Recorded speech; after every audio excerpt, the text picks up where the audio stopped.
त्या दिवशी पुण्यात सकाळपासूनच आभाळ गच्च भरून आलं होतं. काळेकुट्ट ढग अगदी जमिनीच्या जवळ आल्यासारखे वाटत होते. मी माझी दुचाकी स्टार्ट केली आणि घड्याळाकडे पाहिलं. दुपारचे 4:30 झाले होते. खरं तर अशा वातावरणात घराबाहेर पडण्याची अजिबात इच्छा नव्हती.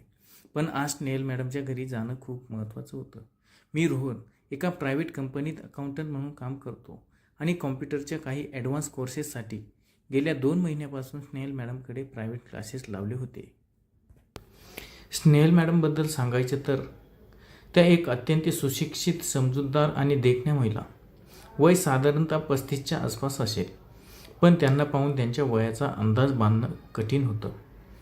त्यांचे पती कामानिमित्त सतत परदेशात असायचे, त्यामुळे त्या पुण्यातील एका शांत उच्चभ्रू सोसायटीतल्या त्यांच्या मोठ्या फ्लॅटमध्ये बरेचदा एकट्याच असायच्या. त्यांचा स्वभाव खूपच शांत आणि आदरातिथ्य करणारा होता. त्यांच्या शिकवण्याच्या पद्धतीमुळे आणि त्याच्यातील एका वेगळ्याच मॅच्युरिटीमुळे माझ्या मनात त्यांच्याबद्दल एक सुप्त आदर आणि संकोच मिश्रित आकर्षण होतं. मी गाडी चालवायला सुरुवात केली आणि अवघ्या 10 मिनिटातच पावसाचा पहिला मोठा थेंब माझ्या हेल्मेटवर पडला. बघता बघता पावसाचा जोर इतका वाढला की रस्त्यावरचे वाहने थांबायला लागली. पाण्याचा वेग आणि वारा इतका प्रचंड होता की पुढचं काही नीट दिसत नव्हतं. कसाबसा स्वतःला सावरत पूर्ण भिजलेल्या अवस्थेत मी मॅडमच्या सोसायटीच्या गेटपाशी पोचलो. वॉचमनने गेट उघडलं आणि मी गाडी पार्किंगमध्ये लावली. माझे कपडे, माझी बॅग सगळं काही पाण्याने चिंब भिजलं होतं. मी लिफ्टने 3ऱ्या मजल्यावर गेलो आणि त्यांच्या दारावरची बेल वाजवली. मनात एक प्रकारची धाकधूक होती की अशा पावसात आपण आलोय, मॅडमला कसं वाटेल. काही क्षणातच दरवाजा उघडला. समोर स्नेहल मॅडम उभ्या होत्या. त्यांनी हलक्या निळ्या रंगाची एक साधी पण अत्यंत सुबक साडी नेसली होती. मला त्या अवस्थेत पूर्ण भिजलेलं पाहून त्यांच्या चेहऱ्यावर आधी आश्चर्य आणि नंतर काळजीचे भाव उमटले. अरे रोहन, हे काय? एवढ्या मुसळधार पावसात कशाला आलास बाबा? फोन करायचा ना आधी, मॅडम कपाळावर हात ठेवत म्हणाल्या. ते मॅडम, मी घरातून निघालो तेव्हा पाऊस नव्हता. रस्त्यात अचानक गाठलं आणि आजचा टॉपिक महत्त्वाचा होता म्हणून आलो. मी थरथरत्या आवाजात स्वतःला सावरत म्हणालो. थंडीमुळे माझे ओठ थोडे कापायला लागले होते. आधी आत ये, बाहेरच उभा राहणार आहेस का? थांब, मी तुला आधी टॉवेल देते. त्या घाईघाईने आत गेल्या.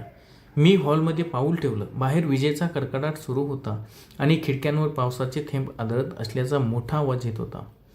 घरात एक मंद सुगंधी धूप जळत होती, ज्यामुळे तिथलं वातावरण खूप शांत आणि उबदार वाटत होतं. मॅडम आतून एक मोठा पांढरा स्वच्छ टॉवेल घेऊन आल्या. हे घे, आधी डोकं आणि अंग नीट पुसून घे. कपडे तर पूर्ण ओले झालेत तुझे. असेच बसलास तर नक्की आजारी पडशील. त्यांनी टॉवेल माझ्या हातात दिला. Thank you madam. मी टॉवेल घेतला आणि डोके पुसू लागलो. त्या माझ्याकडे अत्यंत काळजीपूर्वक पाहत होत्या. एका मोठ्या बहिणीसारखी किंवा एका खऱ्या मार्गदर्शनासारखी काळजी त्यांच्या डोळ्यात दिसत होती. पण त्याचवेळी एका अशा व्यक्तीच्या घरात मी होतो जिच्याबद्दल माझ्या मनात नेहमीच एक आदरयुक्त अंतर होतं. आज निसर्गाच्या या रूपामुळे आम्ही दोघे एक वेगळ्याच परिस्थितीत समोरासमोर आलो होतो. रोहन, तुझे कपडे खूप जास्त ओले आहेत. तू ते शर्ट काढून वाळत का टाकत नाहीस? असे ओले कपडे अंगावर ठेवू नकोस, मॅडम म्हणाल्या. त्याच्या या वाक्याने माझ्या मनात थोडा संकोच निर्माण झाला. नाही मॅडम, ठीक आहे, वाळेल हळूहळू, मी अडखळत म्हणालो. अरे त्यात कसला संकोच करतोस? घरात दुसरं कोणी नाही आणि तू माझा स्टुडंट आहेस, लहान भावासारखा आहेस. थांब, मिस्टरांचा एक जुना पण सुका टी-शर्ट आणि ट्रॅक पॅन्ट असेल कपाटात, मी घेऊन येते. तू चेंज करून घे. माझ्या नकाराची वाट न पाहता त्या बेडरूममध्ये निघून गेल्या. मी हॉलमध्ये उभा राहून स्वतःच्या परिस्थितीचा विचार करत होतो. बाहेर पाऊस आणखी तीव्र झाला होता. इतक्यात मॅडम परत आल्या. त्यांच्या हातात एक राखाडी रंगाची टी-शर्ट आणि काळी ट्रॅक पॅन्ट होती. हे घे, वॉशरूममध्ये जाऊन बदलून घे आणि हो, ते ओले कपडे तिथे बाल्कनीत स्टँडवर टांगून ठेव. त्यांनी कपडे माझ्याकडे सुपूर्द केले. मी वॉशरूममध्ये गेलो. कपडे बदलताना मला जाणवलं की मॅडम किती मोठ्या मनाच्या आहेत. मी त्यांचे कपडे परिधान केले. ते कपडे मला थोडे सैल होत होते, पण खूप उबदार आणि सुके होते. जेव्हा मी बाहेर आलो तेव्हा मॅडम किचनमध्ये होत्या. तिथून आल्याचा छान सुवास येत होता. मॅडम, मी कपडे चेंज केलेत. मी हॉलमधूनच आवाज दिला. हो, आलोच मी. तू तोपर्यंत सोफ्यावर बस. किचनमधून त्याचा गोड आवाज आला. मी सोफ्यावर बसलो. काही वेळातच मॅडम हातामध्ये 2 मोठे कप घेऊन बाहेर आल्या. चहाचा वाफळलेला सुवास संपूर्ण हॉलमध्ये पसरला. त्यांनी एक कप माझ्या हातात दिला. आमच्या बोटांचा हलकासा स्पर्श झाला. तो स्पर्श इतका अनपेक्षित होता की माझ्या शरीरातून एक वेगळीच लहरी धावून गेली. मी पटकन कप सांभाळला आणि त्याच्याकडे पाहिलं. त्याच्या चेहऱ्यावर एक संत सात्विक हसू होतं. अशा गारठ्यात आल्याचा कडक चहा हवाच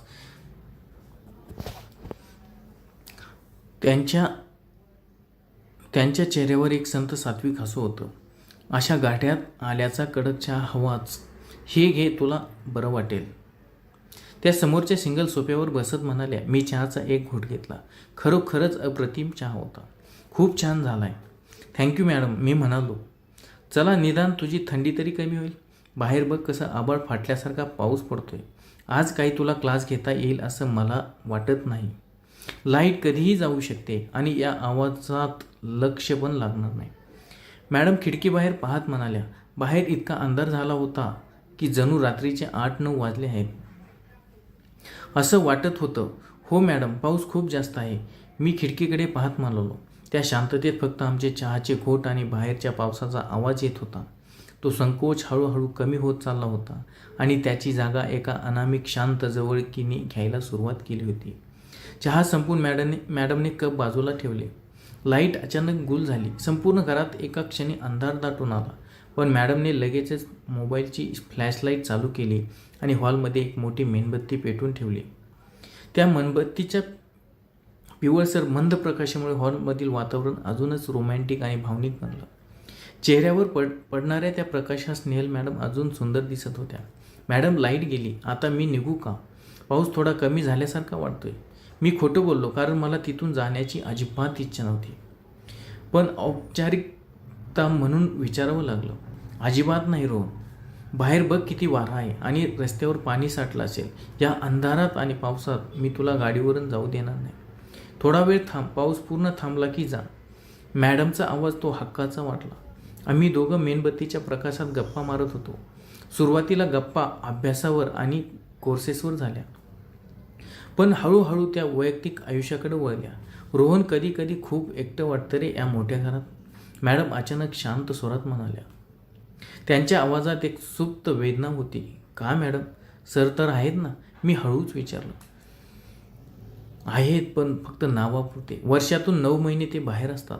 जेव्हा येतात तेव्हाही लॅपटॉप आणि कामात व्यस्त असतात. पैसा, स्टेटस सगळं काही आहे, पण ज्याला आपण वेळ आणि सोबत म्हणतो ती ह्या घरात खूप कमी मिळते.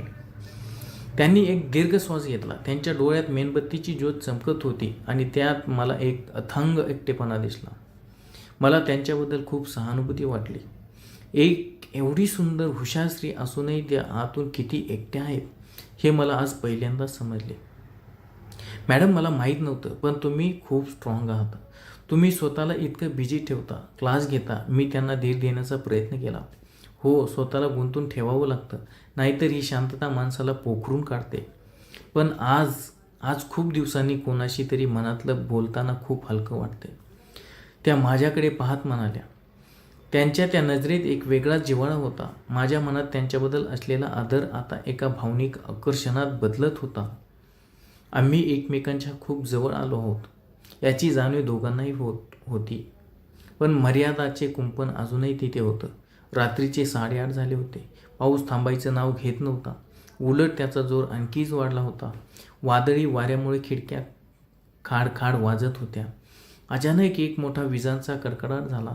तो आवाज इतका भयानक होता की स्नेहल मॅडम घाबरून सोफ्यावरून उठल्या आणि नकळत माझ्या दिशेने आल्या. मीही उठलो. त्या थेट माझ्याजवळ आल्या आणि त्यांनी घाबरून माझा हात पकडला, ज्यांच्या हातात खूप मऊ आणि थरथरणारा होता. त्या विजांच्या प्रकाशात आमचे चेहरे एकमेकांच्या अगदी जवळ होते. त्यांच्या शरीराचा सुवास, त्यांचा उबदार श्वास मला माझ्या चेहऱ्यावर जाणवत होता. खूप मोठा आवाज होता.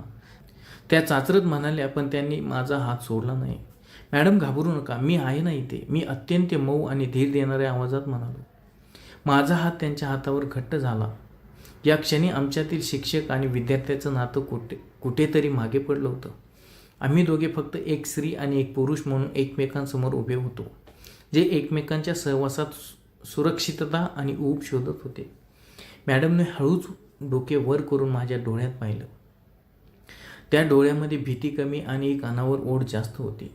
मी हळूच माझा दुसरा हात त्यांच्या खांद्यावर ठेवला. त्यांनी प्रतिकार केला नाही, उलट त्या अजून थोड्या माझ्या जवळ आल्या. मेणबत्तीच्या मंद प्रकाशात आमची सावली भिंतीवर एकत्र दिसत होती. बाहेर पडणाऱ्या पावसाचा गारठा आणि घराच्या आत निर्माण झालेली भावनिक ऊब यात एक अद्भुत विरोधाभास होता. रोहन, हे चुकीचे तर नाही ना? त्यांनी अत्यंत धीम्या आवाजात विचारलं. त्यांच्या स्वरात एक आंतरिक द्वंद्व होतं.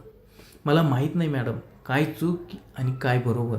मला फक्त एवढंच माहीत आहे की या क्षणी मला तुमच्यासोबत असणं खूप सुखावणारं वाटतंय. मी प्रामाणिकपणे माझ्या मनातील भावना बोलून दाखवल्या. त्यांनी आपले डोळे मिटून घेतले, जणू त्यांनी स्वतःला त्या प्रवाहाच्या स्वाधीन केलं होतं. मी हळूच त्यांच्या कपाळावर एक हलका ओझरता ओठ ठेवला. तो एक शुद्ध भावनिक आणि आदरयुक्त स्पर्श होता. त्या स्पर्शाने त्यांच्या मनातील सगळा संकोच वितळून टाकला. रात्र जसजशी पुढे सरकत होती तसा तसा बाहेरचा पाऊस आणि आमच्या मनातील भावनांचा पूर दोन्ही वाढत चालले होते. मॅडमने किचनमध्ये जाऊन रात्रीच्या जेवणाची तयारी करायला सुरुवात केली. पण आता परिस्थिती बदलली होती. मी हॉलमध्ये बसून न राहता किचनच्या दारात जाऊन उभा राहिलो. त्या भाजी चिरत होत्या, पण त्यांचे लक्ष माझ्याकडेच होतं. असं काय बघतोस रे रोहन? त्यांनी लाजत लाजत विचारलं. साडीचा पदर त्यांनी कमरेला खोचला होता, ज्यामुळे त्यांचं सौंदर्य अजूनच खुलून दिसत होतं. काही नाही, तुम्हाला असं घरात काम करताना बघणं खूप छान वाटतंय, मी म्हणालो आणि त्यांच्या जवळ गेलो. मी त्यांच्या हातातून चाकू घेतला आणि बाजूला ठेवला. त्यांचे दोन्ही हात माझ्या हातात घेतले. आज जेवण नंतर करू, आधी या क्षणाला जगून घेऊ, मी म्हणालो. त्यांनी हसून संमती दिली. आम्ही दोघं पुन्हा हॉलमध्ये आलो. रात्री जेवण झाल्यावर आम्ही दोघं बाल्कनीच्या जवळ बसलो. बाल्कनीच्या काचेवर पावसाचे थेंब आदळत होते. मॅडमने त्यांचे डोके माझ्या खांद्यावर ठेवले होते. मी माझा हात त्यांच्या पाठीवरून फिरवत त्यांना स्वतःजवळ ओढून घेतलं होतं. त्या रात्री आम्ही खूप गोष्टी केल्या, ज्या फक्त शब्दांच्या नव्हत्या तर भावनांच्या होत्या. दोन एकटी मन जी बऱ्याच काळापासून प्रेमाच्या स्पर्शाच्या प्रतीक्षेत होती, ती त्या पावसाच्या रात्री एकमेकांमध्ये विरघळून गेली. आमची जवळी खूपच उत्कृष्ट पण तितकीच भावनिक होती. त्यात कोणतीही बळजबरी नव्हती, तर दोन्ही मनांची संमती आणि ओढ होती. मेणबत्ती वितळून संपली होती, पण आमच्या मनातील आशेचा आणि प्रेमाचा दिवा त्या रात्री पूर्ण प्रकाशाने जळत होता. पावसाचा तो धो-धो आवाज आमच्यासाठी एका पार्श्वसंगीतासारखा काम करत होता. त्या रात्री आम्ही एकमेकांच्या मिठीत, एकमेकांच्या उभेत कधी झोपी गेलो ते समजलंच नाही. दुसऱ्या दिवशी सकाळी जेव्हा माझे डोळे उघडले तेव्हा पावसाचा जोर वसरला होता.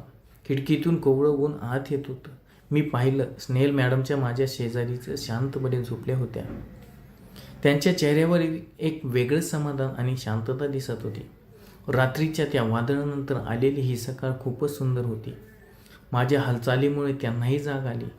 त्यांनी डोळे उघडले आणि मला समोर पाहून त्यांच्या गालावर एक छान खळी पडली. त्या उठून बसल्या आणि त्यांनी आपली साडी नीट केली. गुड मॉर्निंग रोहन, त्या अत्यंत प्रेमानं म्हणाल्या. Good morning ma'am. Sorry Snehal, मी पहिल्यांदाच त्यांचे नाव घेतले.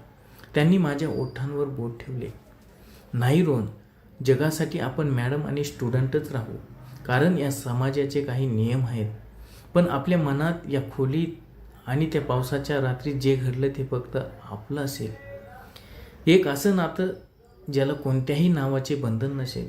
मला त्यांचे म्हणणे पटले. ते एक निशब्द नाते होते, ज्याला कोणत्याही सामाजिक शिक्क्याची गरज नव्हती. आम्ही दोघे एकमेकांच्या आयुष्यात आलेलो एक सुंदर वळण होतो. मी माझे वाळलेले कपडे घातले, गरम चहा घेतला आणि त्यांचा निरोप घेऊन बाहेर पडलो. रस्त्यावर अजूनही पाण्याचे साठे होते. झाडावरून पाण्याचे थेंब टपकत होते, पण माझ्या मनात मात्र एक वेगळीच ऊब आणि आठवणीचा साठा होता. त्या भर पावसातील अनोख्या रात्रीने माझ्या आयुष्याला आणि मनाला कायमचं बदलून टाकलं होतं.